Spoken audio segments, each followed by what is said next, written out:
Kita teruskan dengan topik kita hari ini ya, Betul. Fat? Kita nak bercakap berkenaan dengan iCitra ini. iCitra ini adalah salah satu daripada inisiatif lah yang telah pun diberikan oleh kerajaan. Banyak sebenarnya kerajaan membantu kita bermula dengan air lestari dan sebagainya kan. Daripada penjana kepada perkasa dan sekarang pemulih ya. Betul, pemulih. iCitra ni ialah mungkin ada di antara kita yang ada mungkin keperluan mengeluarkan wang ni sebab apa? Sebab mungkin untuk membayar utility, contohnya macam nak beli susu anak, pampers anak, lampin pakai buang dan sebagainya kan. Ada juga di antara kita yang macam terfikir macam iCitra ni tak payah keluar lah kot. Kita simpan untuk di masa yang akan datang. Jadi terbahagi kepada beberapa golongan individu lah. Tepat tak keluar ataupun tidak. Dan semuanya bergantung kepada tahap anda semasa kami memerangi wabak COVID-19. Kita pun bersiaran dengan pakai mask, kita pun membuat penjarakan fizikal di sini. Jadi sebelum itu apa kata kita lihat laporan khas istimewa tentang iCitra. Silakan. Jom.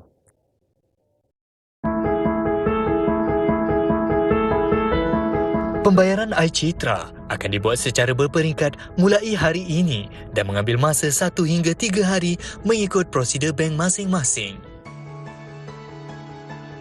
Perdana Menteri Tan Sri Muhyiddin Yassin berkata, menerusi iCitra, seramai 12.6 juta ahli KWSP boleh membuat pengeluaran sehingga RM5,000 dengan kadar bayaran tetap RM1,000 sebulan untuk tempoh 5 bulan tertakluk kepada jumlah simpanan ahli. Pelaksanaan ini dijangka dapat menyalurkan RM30 bilion kepada rakyat bagi menampung keperluan harian. Bagi mereka yang berjaya mengeluarkan wang simpanan melalui iCitra, apakah yang akan dilakukan untuk perancangan masa hadapan?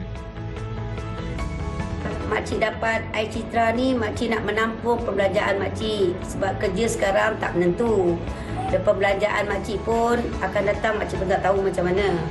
Satu, kalau makcik sakit, itulah akan makcik gunakan iCitra ni untuk pembelanjaan ubat, untuk pergi ke hospital, macam mana.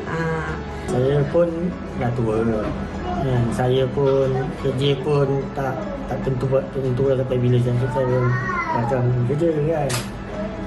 Kalau saya dapat iCitra ni, saya akan buat simpanan duit untuk air itu saya lah.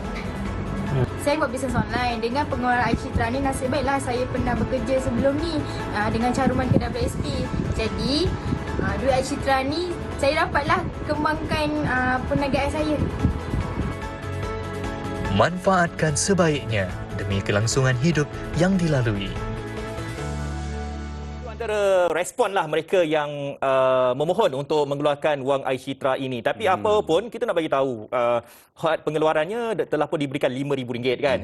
Jadi kita ni sebagai orang yang dah dapat RM5,000 ni, kadang-kadang kita dah tahu dah RM5,000 tu nak buat apa. Kita kena ada satu kira-kira kan. Kita jangan ingat RM5,000 tu banyak. Betul. Kita kena spend dengan betul. Dan alhamdulillah mekanismenya RM1,000 setiap bulan selama 5 bulan. Betul. Jadi untuk kita melanjutkan perbincangan, apa kata kita bersama dengan Dr. Azizul Azli Ahmad, pensyarah kanan Universiti Teknologi Mara UiTM Sri Iskandar Perak. Assalamualaikum Doktor. Waalaikumsalam Nas. Kacak dan bergaya di pagi hari menghidupkan pagi kita. Alhamdulillah. Tapi tak boleh lawan kekacakan Nas dengan Pali juga sebenarnya. Doktor tipu, kita pakai mask. Doktor tak nampak sebenarnya. Itu bahaya, jangan buka. Ni ambil hati sebab apa? Yang cari nanti. Okey. Jadi apa yang kita dengar di sini daripada luahan hati rakyat di sana, pelbagai yang ingin digunakan untuk belanja harian, ada yang nak gunakan untuk memantapkan perniagaan atau mulakan semula, dan juga nak gunakan untuk perbelanjaan kanak-kanak. Jadi pelbagai kegunaan kita tengok kepada individu masing-masing. Tapi di sini saya ingin bertanya ya, inisiatif iCitra 8.7 juta memiliki dana mencukupi melebihi RM5,000. Tetapi 3.7 juta pencarum mempunyai dana kurang dari RM5,000. Adakah ini cukup untuk merangka strategi jangka panjang dan apakah harus rakyat tumpukan? Okey. Bismillahirrahmanirrahim. Assalamualaikum warahmatullahi wabarakatuh. Terima kasih Malaysia hari ini. Sebenarnya saya rasa ini adalah kali ketiga yang mana kerajaan bersungguh-sungguh berusaha memberi inisiatif kepada rakyat, terutamanya orang yang menyimpan di KWSP untuk membuat pengeluaran dan sebagainya. Dan of course kalau kita lihat, saya juga banyak menulis tentang pengeluaran, penggunaan dana KWSP yang kita ada ni dan sebagainya. Dan paling penting sebenarnya bagaimana selepas kita diberi peluang untuk kegunaan sebelum zaman persaraan kita ni supaya dia memberi manfaat kepada kita, terutamanya kepada orang-orang yang sangat memerlukan lah. Kalau kita tengok sebelum ni kita ada Lestari, kita ada Aisina dan ada kajian-kajian menunjukkan penggunaan ini, keperluan penggunaan ini dan sebagainya. Kita tak nafikan, memang ada orang yang sangat memerlukan dalam keadaan sekarang. Setahun yang lepas saya tulis tentang kaedah pengeluaran ni dan sebagainya, tetapi kita tak jangka bahawa pandemik kita ni akan berlanjutan sehingga makan 2 tahun lebih. Malah ada kajian-kajian yang dilakukan bahawa pandemik ni akan berlanjutan untuk negara kita hingga 4.9 tahun. Makna dia insentif yang kerajaan sediakan untuk iCitra dan sebagainya ni perlu dimanfaatkan dengan betul lah. Makna duit yang kita dapat ni kita perlu manfaatkan. Saya suka tadi ada seorang pemanggil tu, dia mention apa? Dia cerita tentang dia nak dapat duit kali ni dia nak manfaatkan untuk barang keperluan. Keperluan dia, dan yang seorang lagi tu dia bercerita apa tadi Nas? Dia kata apa? Dia nak gunakan untuk kembangkan perniagaan. Di sini ada beberapa option lah. Saya nak cadangkan kepada orang-orang yang akan mula mendapat duit iCitra bermula bulan ini. Kali ni kita kena faham konsep dia berbeza sedikit dengan iSinar sebelum tu dan sebagainya. Kali ni dia bagi 5,000 dan kali ni kerajaan mula kawal. Mungkin selepas banyak kajian-kajian dilakukan, kerajaan mula bagi 1,000 saja sebulan, 1,000 sampai 5,000. Untuk nombor satu saya nak pesan begini. Nombor satu, bagi orang yang bekerja, kekalkan bekerja. Jangan nanti rasa, ya Allah, dapat 1,000 ni, berhenti kerja lah.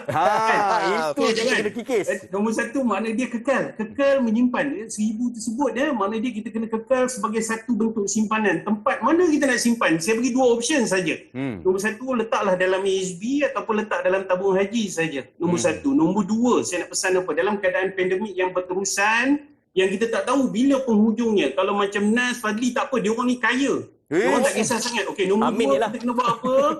Manfaatkan tabung simpanan. Letak dalam tabung kecemasan. Saya selalu pesan, tabung kecemasan yang sihat ni maknanya dia ada 6 kali simpanan gaji kita. Saya percaya dan yakin semua orang yang akan keluar iCitra ni orang yang dah pakai dana kecemasan dia. Jadi penuhkan balik tabung tersebut supaya dana kecemasan tu sentiasa ada. Yang ketiga ni penting. Tujuan kepada pengeluaran ini, kita akan dengar macam-macam lah orang cerita tujuan pengeluaran. Saya cuma nak bagi 2 tujuan sahaja.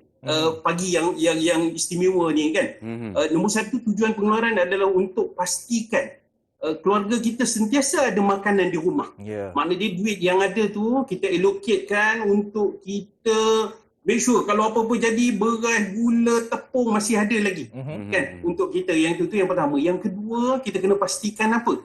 Yang kedua, kita kena pastikan bahawa duit yang kita dapat tu 1,000 sebulan itu boleh tampung apa sahaja tujuan-tujuan perubatan untuk keluarga. Nak bawa dia orang pergi klinik, nak buat rawatan dan sebagainya. So maknanya untuk 2 itu sahaja.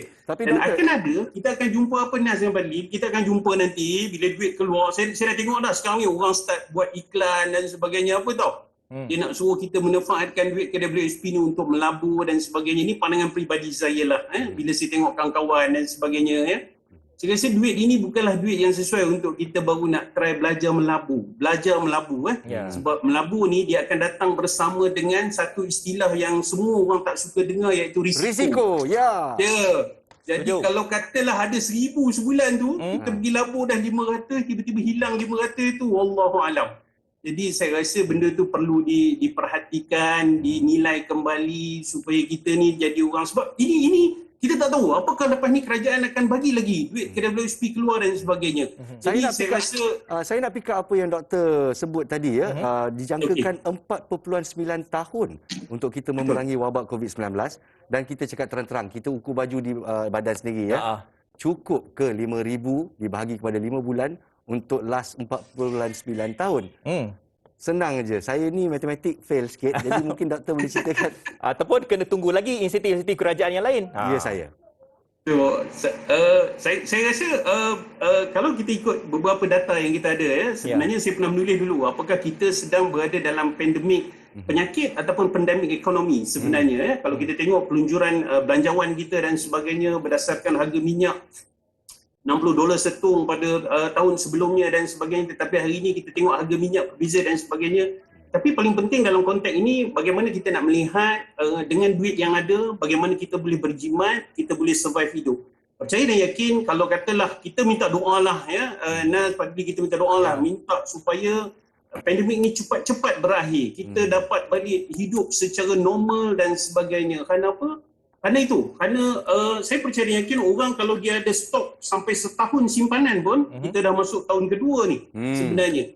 Makna dia ini adalah saat-saat kita sebut sebagai critical side lah. Makna dia semua orang tengah survive, tengah berusaha untuk hidup dan kita tak boleh petikaikan orang untuk keluar dan sebagainya. Cuma kita minta pada kali ini berbelanja tu kali ini lebih berhikmah. Tadi ada seorang disebut, dia kata dia nak kembangkan perniagaan. Saya lebih suka istilah kembangkan perniagaan daripada memulakan perniagaan. Sebab apa? Memulakan perniagaan ini kadang-kadang orang dia guna sebanyak mungkin duit yang dia ada. Ini kalau dia nak kembangkan perniagaan, makna dia apa? Dia dah tahu perniagaan dia tu dah bagus dia ni, dah okey dia ni, dah boleh berjalan, dah cantik ni, kena tambah modal sikit, maka dia tambah modal sikit. Tetapi orang yang memulakan perniagaan ni, peluang untuk gagal dalam perniagaan tu sangat tinggi. Apatah lagi menggunakan duit-duit yang kita ada dalam bentuk simpanan akhir kita ni lah. Baik, terima kasih Dr. Azizul di atas taklimat anda. Thank you so very much. Okey, terima kasih. Terima kasih Dr. Azizul. Terima kasih. Terima kasih. Baik. Assalamualaikum. Waalaikumsalam warahmatullahi wabarakatuh. Apa yang Dr. Azizul bagi tadi tu kita kena cakna lah kan. Yang paling penting kita kena tahu untuk kita manfaatkan duit iCitra ini. Betul, siapa-siapa yang ada perniagaan bukan nak memulakan perniagaan tapi mengembangkan perniagaan. Tapi bercakap berkenaan pelaburan, sikitlah pelaburan ni kalau Nas ingat. Risiko. Satu lagi kan waktu Lestari keluar kedai emas penuh. Itu yang kita nak tanya. Sebenarnya bila dah dapat iCina kita dah nampak contohnya kan. Harap-harap dengan iCitra ni janganlah sampai beratur sampai 2 km untuk membeli emas. Ada pelbagai lagi kegunaannya. Sekali lagi terima kasih Dr. Azizul dan kita akan berehat seketika kita akan berehat, banyak lagi akan kami berikan untuk anda di MHI. Jangan ke mana-mana.